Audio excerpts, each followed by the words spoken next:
أعوذ بالله من الشيطان الرجيم بسم الله الرحمن الرحيم إنما كان قول المؤمنين إذا دعوا إلى الله ورسوله ليحكم بينهم أن يقولوا سمعنا وأطعنا وأولئك هم المفلحون ومن يطع الله ورسوله ويخشى الله ويتقه فأولئك هم الفائزون وأقسموا بالله جهد أيمانهم لئن أمرتهم ليخرجن قل لا تقسموا طاعة معروفة إن الله خبير بما تعملون قل أطيعوا الله وأطيعوا الرسول فإن تولوا فإنما عليه ما حمل وعليكم ما حملتم وإن تطيعوه تهتدوا وما على الرسول إلا البلاغ المبين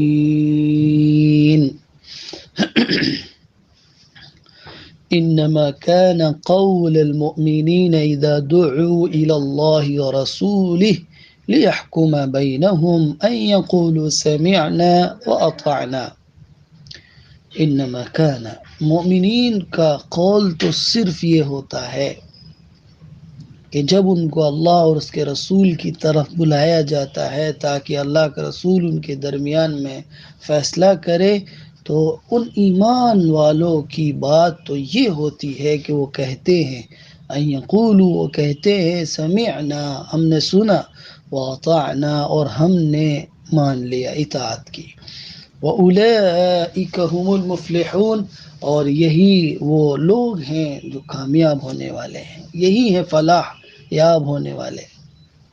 وَمَن يُطِعِ اللَّهَ وَرَسُولَهُ وَيَخْشَ اللَّهَ وَيَتَّقْهِ فَأُولَئِكَ هُمُ الْفَائِزُونَ، اور جو کوئی اللہ کی اطاعت و فرمانبرداری کرے اور اس کے رسول کی، اور اللہ سے ڈرتا ہے اور اللہ سے تقوی اختیار کرتا ہے، تو یہی وہ لوگ ہیں جو اپنی مراد کو پہنچنے والے ہیں، کامیابی سے ہمکنار ہونے والے ہیں۔ فَأُولَئِكَ هُمُ الْفَائِزُونَ وَأَقْسَمُوا بِاللَّهِ جَهْدَ أَيْمَانِهِمْ لَئِنْ أَمَرْتَهُمْ لَيَخْرُجُنَّ، اور پھر ان کا تذکرہ یہاں وہ جو ابھی اوپر ایک کردار پیش کیا تھا اللہ نے ان کے رویوں کا، منافقین کا، وہ قسمیں کھا کر، اللہ کی قسمیں کھا کھا کر کہتے ہیں، تاکید دلاتے ہیں، وہ قسمیں کھاتے ہیں اللہ کی، اپنی تاکید کی قسمیں کھاتے ہیں، جہد ایمانہم، یعنی زور و شور کے ساتھ قسمیں کھاتے ہیں کہ لئن امرتہم لیخرجن، کہ اگر آپ ان کو حکم دیں تو وہ سب کچھ چھوڑ چھاڑ کر نکل جائیں، یعنی جہاد کا اگر آپ ان کو حکم دیں تو وہ نکلنے کے لیے تیار ہیں۔ قل لا تقسموا، آپ ان سے کہیے کہ قسمیں نہ کھاؤ، طاعت معروفہ، اطاعت و فرما برداری تو معروف ہوتی ہے، خوب معلوم ہوتی ہے۔ ان اللہ خبیر بما تعملون، اور بلا شبہ اللہ تعالی باخبر ہے تمہاری ان تمام چیزوں سے جو تم کرتے ہو۔ قل اطیعوا اللہ واطیعوا الرسول، آپ کہہ دیجئے کہ اللہ کی اطاعت کرو اور اس کے رسول کی اطاعت و فرما برداری کرو۔ فَإِن تَوَلَّوْا فَإِنَّمَا عَلَيْهِ مَا حُمِّلَ وَعَلَيْكُمْ مَا حُمِّلْتُمْ، تو اگر یہ لوگ منہ موڑتے ہیں، پھر جاتے ہیں، تو ان پر نبی پر وہی کچھ ذمہ داری ہے جو اس پر ڈالی گئی ہے. فإنما علیہ، تو نبی پر اتنا ہی ہے، ما حمل، جو ذمہ داری ان پر ڈالی گئی، وعلیکم ما حملتم، اور تمہارے اوپر وہ ہے جو تمہارے ذمہ داری لگائی گئی ہے، جس کا بوجھ تمہارے اوپر رکھا گیا ہے. وَإِن تُطِيعُوهُ تَهْتَدُوا، اور اگر تم رسول کا کہنا مانو گے تو ہدایت پا جاؤ گے، سیدھی راہ پہ آ جاؤ گے. وَمَا عَلَى الرَّسُولِ إِلَّا الْبَلَاغُ الْمُبِينُ، اور رسول پر نہیں ہے مگر واضح پیغام پہنچانا. رسول کے ذمے جو بات لگائی گئی ہے وہ یہ کہ وہ کھول کر واضح انداز میں سارا پیغام پہنچا دے، پہنچانے کی، کھول کر بیان کرنے کی ذمہ داری نبی پر لگائی گئی ہے. عزیز طالبات، آیت نمبر 51 سے ہم نے آج تلاوت اور ترجمہ کیا آیت نمبر 54 تک. کل ہم نے پڑھا تھا کہ منافقین کا رویہ قرآن نے بتایا، ان کی کیفیت کو بتایا، ان کی عملی زندگی کو دکھایا، اور جو تضاد ان کے درمیان میں تھا، ان کے اندرون میں تھا، اور جو دو چہرے ان کے تھے، وہ زبان سے کچھ کہتے تھے اور عمل سے کچھ کرتے تھے. اب مومنین کا کردار ان آیتوں میں پیش کر کے پھر منافقین کا تذکرہ ہے. دو آیتیں مومنین کے بارے میں ہیں اور بقیہ آیتیں منافقین کے بارے میں ہیں. تو مومنین کی حالت، مومنین کا عمل، مومنین وہ ہوتے ہیں کہ جب بھی ان کو اللہ اور اس کے رسول کی طرف بلایا جاتا ہے اور اللہ کے رسول ان کے درمیان میں فیصل ہوتے ہیں تو وہ کہتے ہیں فوراً، ہم نے سن لیا ہے، مان لیا ہے، ہم آپ کے فرما بردار ہیں، ہم آپ کے حکم کے تابع ہیں، آپ کا کام تو صرف ہمیں حکم دینا ہے، ہم تو اس کی اطاعت کے لیے، اس کی بجاوری کے لیے اور اس کی تعمیل میں پورے طور پر تیار ہے. سمعنا، کہ ہم نے سنا، واطعنا، اور ہم نے مان لیا اور ہم نے تسلیم کر لیا. یہ مومنین کا شیوا ہے. ان کی ایمانی کیفیت کو یہاں بیان کیا کہ وہ رسول کی اطاعت کے لیے ہم وقت تیار رہتے ہیں اور جہاں جو حکم ملتا ہے اس کو اسی طرح کرنے کے لیے تیار رہتے ہیں. یہ ان منافقین کی طرح نہیں ہے کہ جو زبان سے تو کہتے ہیں لیکن عملی طور پر وہ پیچھے ہٹتے ہیں اور اس کو کرتے نہیں ہیں جو وہ کچھ کہتے ہیں. قرآن کہتا ہے کہ جو اللہ کو اور اللہ کے رسول کو اپنے درمیان میں حاکم اور جج اور فیصل مقرر کرے گا، اپنے قضیے اس دین کے مطابق حل کرے گا، تو اللہ ان کو پروانہ کامیابی کا دے رہا ہے. وَأُولَئِكَ هُمُ الْمُفْلِحُونَ، یہ ہیں وہ لوگ فلاح پانے والے ہیں، کامیابی حاصل کرنے والے ہیں، انہوں نے اللہ اور رسول کی اطاعت میں ایڑی چوٹی کا زور لگا دیا ہے، محنت کی ہے اور کسی طرح بھی پیچھے نہیں ہٹے ہیں. تو اللہ تعالیٰ نے ان کے دلوں کو خوش کرنے کے لیے پروانہ دیا کہ تم کامیاب ہو، کامیابی سے ہمکران ہو. یہ پیمانہ ہے کامیابی کا، اور وہ پیمانہ تھا جو منافقین کا وہاں دیا گیا ناکامی کا اور ان کے منافق ہونے کا. اللہ نے اعلان کیا وہاں پر کہ ان کے اندر ذرہ برابر بھی ایمان نہیں ہے، اور یہاں اللہ پروانہ دے رہا ہے اہل ایمان کو کہ کامیاب ہیں، یہ واقعی مومن ہے، یہ زبان اور ان کا دل اور ان کا اعمال بالکل یکساں ہے، کوئی ان میں تضاد نہیں ہے، کسی طرح کے ان کے اندر دو رویے نہیں ہیں، دو چہرے نہیں ہیں، ان کے قولی اور عملی زندگی مختلف نہیں ہے. یہ تو رسول کی اطاعت کا اور فرما برداری کا پوری طرح سے دم بھرنے والے ہیں.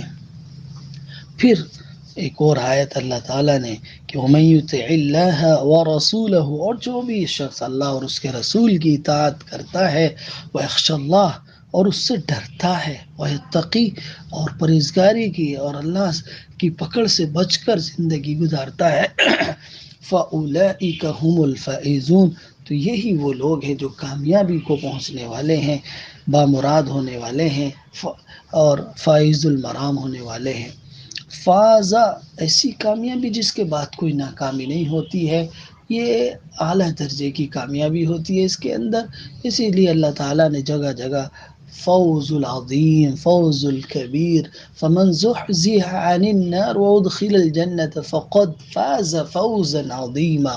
یہ ہے کہ جس کو جہنم سے بچا لیا گیا، جنت میں اس کو داخلہ مل گیا ہے، تو یہ ہے کامیابی. تو ان لوگوں کو یہ والی کامیابی ملنے والی ہے جو اللہ کی اور رسول کی اطاعت و فرما برداری میں اور اللہ سے ڈر کر اور اللہ سے کہ نافرمانیوں سے بچ کر زندگی گزارتے ہیں. جو یہ 4 کام کرتے ہیں ان کو یہ سرٹیفکیٹ جنت کا دیا جا رہا ہے، ایسی کامیابی کا دیا جا رہا ہے جس کے بعد کوئی ناکامی نہیں ہوتی ہے. اللہ اور اس کے رسول کی اطاعت. یہاں لفظ ہے یخشا، خشیہ یخشا. خشیہ یخشا کہتے ہیں ایسا ڈر، ایسا خوف جو عظمت کے نتیجے میں ہوتا ہے. یعنی کسی کی عظمت کا اس قدر اپنے اوپر طاری ہو جائے اور اس کی عظمت کو پہچان لے، جان لے، اور اس کی عظیم ہونے کا ادراک ہو جائے کہ وہ کس قدر عظیم ہے، اس کی شخصیت کتنی بہت بلند و بالا ہے، تو پھر دل میں قدر آتی ہے اور ایک جو ہے احترام کا پہلو آتا ہے. یہ ہے یخشا، خشیہ یخشا. اس طرح کے جاننے کے بعد، اللہ کی حیثیت پہچاننے کے بعد، اس کے مقام و مرتبے کو صحیح طور پر جو ہے جاننے کے بعد جو کیفیت ہوتی ہے کسی بھی ایک چیز کو، جب تک آپ جانتی نہیں ہیں تو وہ عظمت، وہ قدر اور دل میں وہ اہمیت اور وہ احساس بیدار نہیں ہوتا ہے. لیکن جب ہم کسی کو جان لیتے ہیں، پہچان لیتے ہیں، دلائل سے اس کو سمجھ لیتے ہیں اور اس کی عظمت کے دل سے ایک آواز آتی ہے ان کی عظمت کے، اس کی بڑائی کے اور اس کی کبریائی کے. یہ ہے خشیہ یخشا. یہ جاننے کے بعد، پہچاننے کے بعد ایک کیفیت طاری ہوتی ہے، اس کا نام ہے خشیت. پھر اس کے بعد ہے اتقا یتقی، تقوی، یعنی پرہیزگاری اختیار کرنا، نافرمانیوں سے بچنا اور اللہ کی پکڑ سے بچتے ہوئے زندگی گزارنا.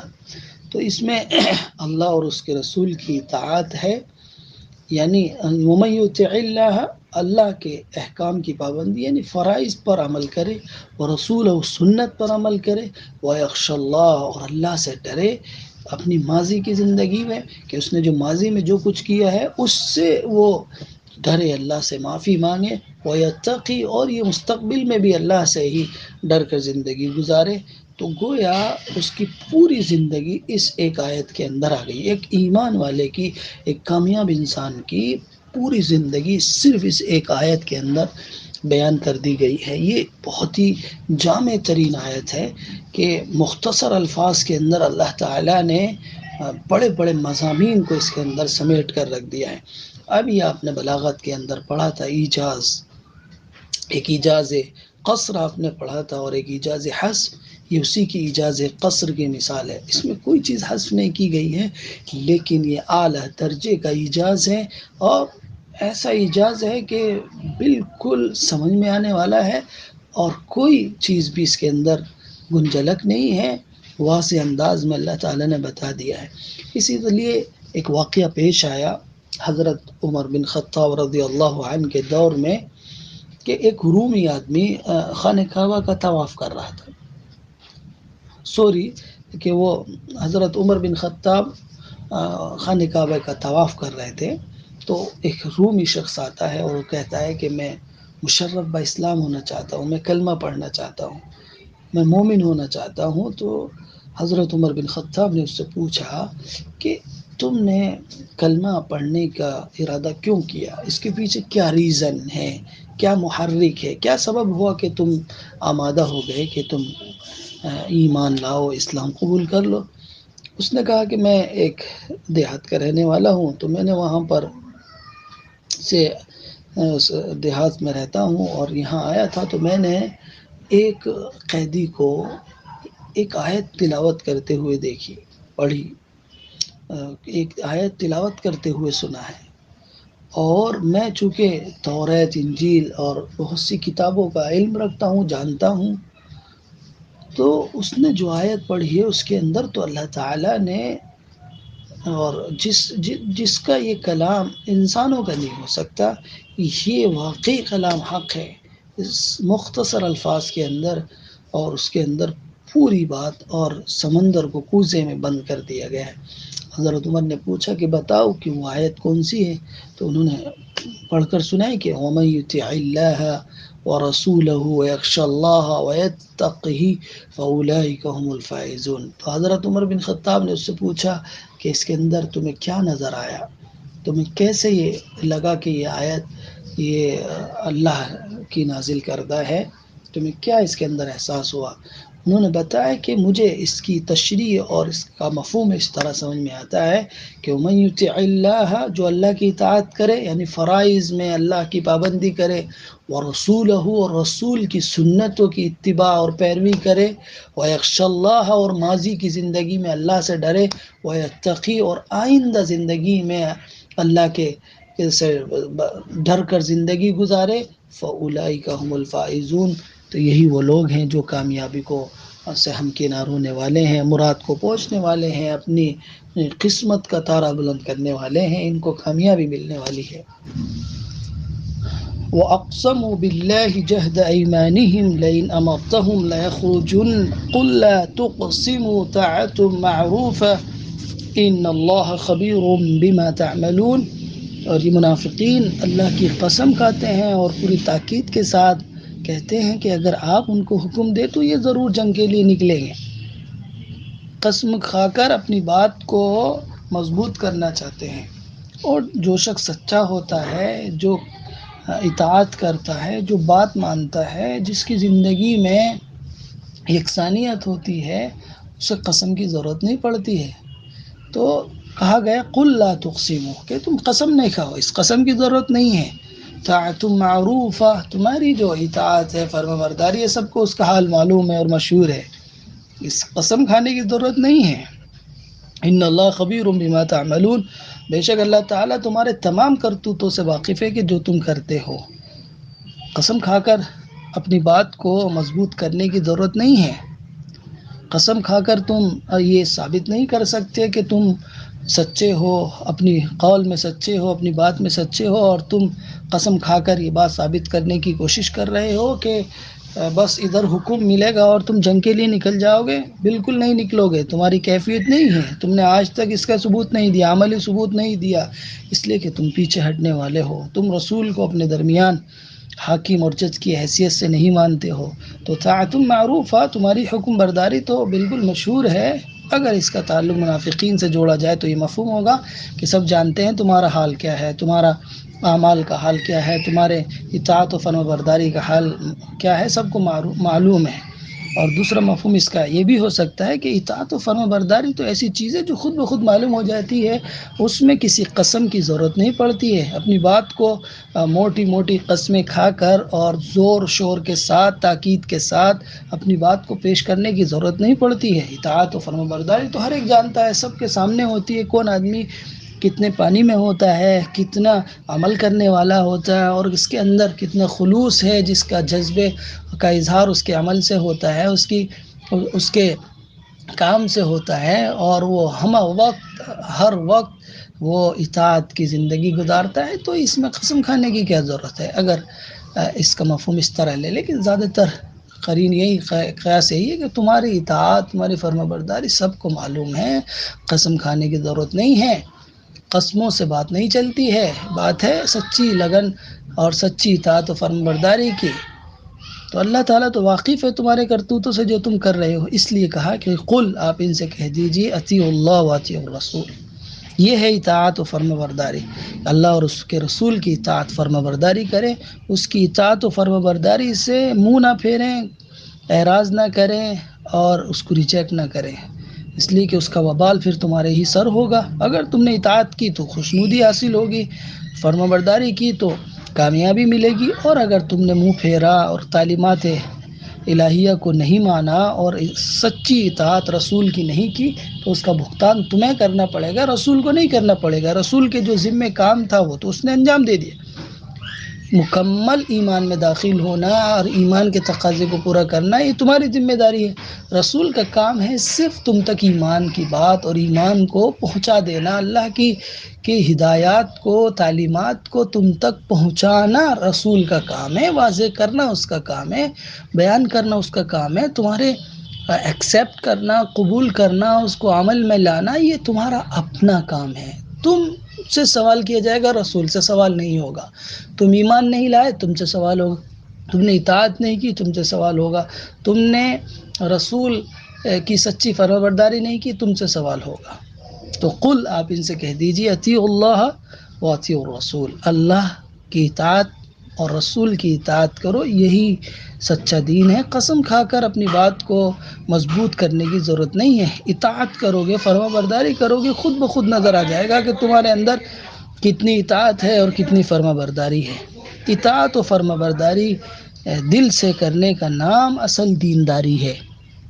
بہت سے لوگ ہوتے ہیں جو کسی جگہ کے قاعدے قانون کو نہیں مانتے ہیں، وہ اس کا زبانی اظہار نہیں کر پاتے ہیں، عملی طور پر وہ اس پر بحالت مجبوری عمل کرتے ہیں۔ کسی بھی ملک میں آدمی رہتا ہے، کسی جگہ پر رہتا ہے، وہاں کے قانون کو، ضابطوں کو فالو کرتا ہے، لیکن اندر اندر اس کے دل میں اس کے لیے نفرت ہوتی ہے، اس قانون کے لیے اس کے دل میں جگہ نہیں ہوتی ہے، وہ اس سے بیزار ہوتا ہے، اس سے پریشان ہوتا ہے، اور دل اور دماغ میں اس کو برا بھلا کہتا رہتا ہے، اور اس عملی طور پر اس کو کرتا ہے تو اس کی کوئی پکڑ نہیں کرے گا، کوئی اس پر شکنجہ نہیں کسا جائے گا، قانون کی گرفت میں نہیں آ سکتا وہ آدمی، اس لیے کہ وہ عملی طور پر تو اس کو فالو کر رہا ہے۔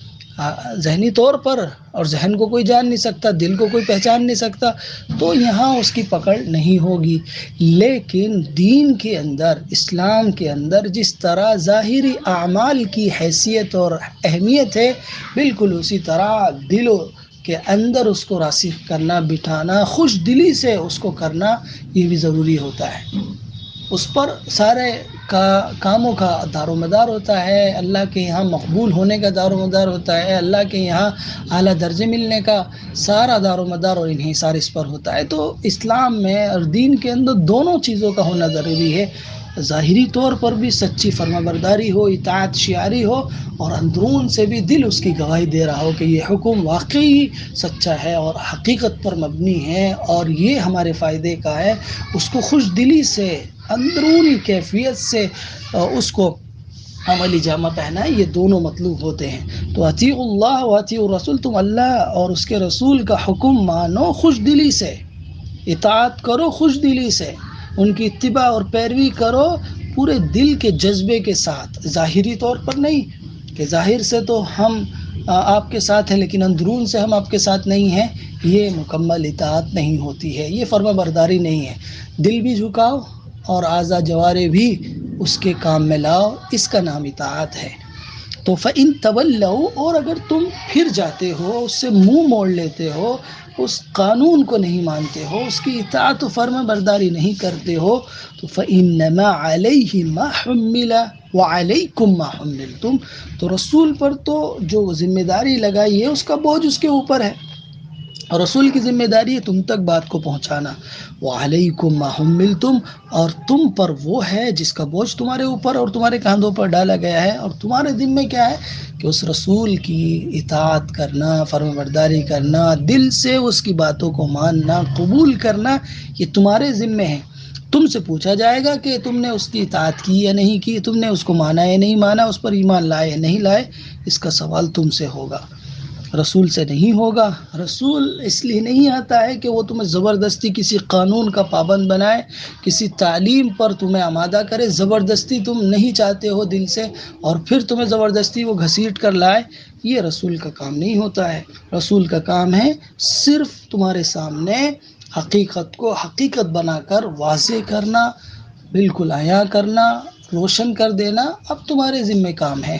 وَإِن تُطِيعُوهُ تَهْتَدُوا، اور اگر تم نے اس کا کہا مان لیا، اس کی اطاعت کر لی، اس کی فرما برداری کر لی، تَهْتَدُوا، تو تم یقیناً فلاح ہو جاؤ گے، کامیاب ہو جاؤ گے، تم سیدھے راستے پر آ جاؤ گے، تمہاری زندگی کا رخ صحیح ہو جائے گا۔ رسول کی اطاعت سے زندگی کا رخ صحیح ہوتا ہے، زندگی کا مقصد طے ہوتا ہے، زندگی ایک پیسفل اور بامقصد زندگی گزرتی ہے۔ رسول کی اطاعت سے ہٹ کر تم کامیاب نہیں ہو سکتے، راہ راست پر نہیں آ سکتے، اور کسی طرح بھی تم اس زندگی سے مطمئن نہیں ہو سکتے۔ یہاں پر صرف یہ کہا گیا کہ اس کی اطاعت کرو اور اللہ کی اطاعت کا ذکر نہیں ہے۔ تو یہ بات بھی آپ کے ذہن میں رہنی چاہیے کہ اصلاً رسول کی اطاعت اللہ کی اطاعت ہے۔ رسول کی بات تسلیم کرنے میں اللہ ہی کی فرمانبرداری، اللہ ہی کی اطاعت ہوتی ہے۔ تو یہ وہی رسول کی سچی پیروی کر لی، اگر تم نے رسول کو سچا مان لیا اور سچی پیروی اور دل سے اس کے پیچھے لگ گئے اور اس کی دامن کو صحیح سے تھام لیا، ان کی باتوں پر عمل کر لیا، ان کی عمل کو تم نے اپنا لیا، تو تہتدو، تو تم راہ راست پر آ جاؤ گے، تمہاری زندگی کی راہ درست ہو جائے گی، تم صراط مستقیم کو پالو گے، اطمینان اور سکون کی سانس آئے گی، دل مطمئن ہوگا، اور تم آخرت کی تیاری کی طرف کیا ہوگے؟ گامزن ہو جاؤ گے، لگ جاؤ گے۔ وَمَا عَلَى الرَّسُولِ إِلَّا الْبَلَاغُ الْمُبِينُ، اور رسول پیغمبر پر ذمہ داری نہیں ہے مگر واضح کھول کر پہنچانے کی۔ رسول کے ذمے اللہ تعالیٰ نے صرف یہ کام لگایا ہے کہ وہ تمہارے سامنے حق کو حق بتائے اور باطل کو باطل بتا دے، تمہارے سامنے اطاعت کیا ہوتی ہے اس کی وضاحت کر دیں، نافرمانی کیا ہوتی ہے اس کی وضاحت کر دیں۔ آگے کی ذمہ داری اس کی نہیں ہے۔ اب بعض پرس نبی سے اور رسول سے نہیں ہوگی، بعض پرس جو ہوگی، پکڑ جو ہوگی وہ تم سے ہوگی کہ تم نے اس کی بات کو قبول کیا ہے نہیں کیا، تم نے اس کی اطاعت کی حامی بھری یا نہیں بھری، اور تم نے عملی طور پر اس کا ثبوت دیا یا نہیں دیا۔ یہ اب تمہاری ذمہ داری ہے۔ رسول کا کام ختم ہو گیا، رسول کی ذمہ داری پوری ہوگی، رسول نے اپنا کام تمہارے سامنے کر دیا ہے۔ تو یہ یہاں پر منافقین کی کیفیت کو بتایا ہے اللہ تعالیٰ نے، اور ان کی اندرونی حالت کو بتایا ہے کہ وہ زبان سے تو بڑے بڑے دعوے کرتے ہیں اور بڑے بڑے وہ کام کے اپنے زبانی باتیں کہتے ہیں، لیکن وہ عمل سے اس کا کوئی تعلق نہیں ہوتا۔ تو عزیز طالبات، قرآن کی ان آیتوں کو پڑھتے وقت ہمیں خود بھی اپنا جائزہ لینا چاہیے اور سوچنا چاہیے کہ ہمارے اندر بھی رسول کی اطاعت فرمانبرداری کتنی ہے۔ جس کے اندر رسول کی اطاعت فرمانبرداری جتنی زیادہ ہوگی اللہ کی نظروں میں، وہ اتنا زیادہ محبوب ہوگا اور مقبول ہوگا، اور اللہ کے یہاں اس کا مقام بڑھے گا۔ رسول کی اطاعت فرمانبرداری اصل دین ہے۔ اللہ کو جو دین پسند ہے، جو دین محبوب ہے، وہ رسول کے راستے سے ہے۔ رسول کی جتنی اطاعت کر کے جو آئے گا وہ اللہ کے یہاں مقبول ہوگی، اور رسول کی راہ کو چھوڑ کر، رسول کی اطاعت اور فرمانبرداری کو چھوڑ کر اللہ کے یہاں اس زندگی کی کوئی قدر و قیمت نہیں ہے، کوئی اس کو مقام مرتبہ نہیں ہے اور کوئی حیثیت نہیں ہے، اللہ کے یہاں بے وزن ہے۔ تو اطاعت رسول کی اتنی زیادہ اہمیت ہے، اور ان آیتوں سے بھی آپ دیکھ رہے ہیں کہ جہاں بھی مومنین کو یہ بتایا گیا کہ تم اللہ اور اس کے رسول کی بات کو مانو، فوراً وہ کہتے ہیں ٹھیک ہے، ہم نے سن لیا ہے، ہم بات مان لیتے ہیں۔ ہم وہ نہیں ہیں کہ جو مجلس میں تو آتے ہیں رسول کی لیکن مانتے نہیں ہیں۔ رسول کی مجلس میں منافقین آتے تھے، باتیں سنتے تھے لیکن مانتے نہیں تھے۔ تو ہمارے سامنے بھی رسول کی باتیں آتی ہیں، تو کیا ہم ان کو مانتے ہیں، ان کو تسلیم کرتے ہیں، ان کو اپنی زندگی میں نافذ کرتے ہیں، یا صرف سن کر نکال دیتے ہیں؟ تو ہمارا حال بھی کہیں ان منافقین کے جیسا تو نہیں ہے کہ جس طرح وہ رسول کی محفل میں آتے اور سنتے لیکن اس پر عمل نہیں کرتے تھے، وہ عمل کی نیت سے سنتے نہیں تھے۔ تو یہ بھی ہوش کے ناخن لینے کی ضرورت ہے اور سمجھداری کی ضرورت ہے کہ ہم قرآن کریم کو جو پڑھ رہے ہیں اور جو سن رہے ہیں اس کے لیے اطاعت کا جذبہ اندر ہونا چاہیے، اس کے پھر ثمرات ہوتے ہیں، فائدے ہوتے ہیں۔ تو اطاعت رسول اصل دین ہے، اس کو بھولنا نہیں چاہیے، اور سچی اطاعت، سچی فرمانبرداری ہی اصل دینداری ہے۔ صرف زبان سے دعوے کرنا، لمبے چوڑی باتیں کرنا کہ ہم رسول کے سے محبت کرتے ہیں، رسول کی اطاعت کرتے ہیں، اور عملی طور پر خالی ہوں، تو یہ جھوٹا دعویٰ ہے۔ یہاں پر بھی آپ نے دیکھا، تو آج ہمارے معاشرے میں بھی اس کا رواج بہت زیادہ ہے کہ زبان سے تو بہت بڑے بڑے دعوے کیے جاتے ہیں رسول کی محبت کے، لیکن جہاں فرما برداری کا معاملہ آتا ہے، ان کی تعلیمات پر عمل کرنے کا آتا ہے، تو ہم اس میں کورے نظر آتے ہیں۔ تو بالکل طاعت معروف، ہماری اطاعت و فرمانبرداری سب کے سامنے ہے کہ ہم کتنے اطاعت کرتے ہیں، کتنے دین کو فالو کرتے ہیں، کتنے رسول کا لحاظ کرتے ہیں، اتنی تعلیمات پر عمل کرتے ہیں، یہ ہمارے سامنے ہیں۔ خود ہم اپنی زندگی کا جائزہ لے سکتے ہیں اور اپنے معاشرے کا جائزہ لے سکتے ہیں۔ تو اس نفاق کے مرض نے اصل اہل ایمان کو تباہ کیا ہے۔ وہاں یہ نفاق موجود تھا کفر و شرک کی شکل میں اندرن، یہاں ہمارے یہاں عملی نفاق ہے۔ کفر والا نفاق تو یہاں نہیں ہے، لیکن عملی نفاق ہے کہ ہم زبانی دعوے کرتے ہیں لیکن عملی طور پر اس کا ثبوت نہیں دیتے۔ تو رسول نے ہم تک دین پہنچا دیا ہے، اب اگر ہم اسے قبول کریں گے تو ہم راہیاب ہوں گے، سیدھے راستے پر ہوں گے، کوئی ہمیں اس راہ سے ہٹا نہیں سکتا، توڑ نہیں سکتا، کوئی ہمیں بھٹکا نہیں سکتا۔ اور رسول کی اطاعت کو چھوڑ کر پھر طرح طرح کے ہم جو ہے وسوسوں میں پڑیں گے اور راہیاب نہیں ہوں گے، لوگ ہمیں بہکا سکتے ہیں، ہٹا سکتے ہیں۔ اطاعت ہوگی، کوئی ہٹا نہیں سکتا، کوئی بہکا نہیں سکتا، کوئی ہمیں سیدھے راستے سے بہلا پھسلا کر اس کو گمراہ نہیں کر سکتا۔ اطاعت رسول میں اتنی جان ہوتی ہے کہ وہ سیدھے راستے پر رکھتی ہے، اور رسول نے ہم تک یہ دین پہنچا دیا ہے۔ اب ہماری بھی ذمہ داری ہے کہ ہم اس پر عمل کریں اور اس کو دوسروں تک پہنچائیں۔ تو ان آیتوں سے یہی پتہ چلتا ہے کہ مومنین کا شیوا ہے کہ جب بھی رسول اور دین کی کوئی بات پتہ چلتی ہے فوراً وہ سرنڈر کرتے ہیں، سر تسلیم خم کرتے ہیں اور اس حکم کو ماننے کے لیے تیار ہو جاتے ہیں۔ منافقین کیا ہوتے ہیں کہ وہ عمل نہیں کرتے ہیں اور اس کا عملی ظہور نہیں ہوتا ہے ان سے، اور وہ قسم کھاتے ہیں۔ قسم وہی کھاتا ہے جسے اپنے کردار میں کوئی کمی نظر آتی ہے، وہ قسم کھا کر اپنے اس کردار کی کمی کو اس کو دور کرنا چاہتے ہیں، اپنی آواز کو اونچا اٹھا کر وہ یہ اپنی کردار کے اندرونی جو اس کی نقص ہے، جو عیب ہے، اس کو چھپانا چاہتا ہے۔ تو قسم کھانے سے اور آواز بلند کرنے سے حقیقت چھپ نہیں جاتی ہے۔ آپ عمل کریں، یہ خود ظاہر کر دے گا کہ آپ کتنے سچے ہیں۔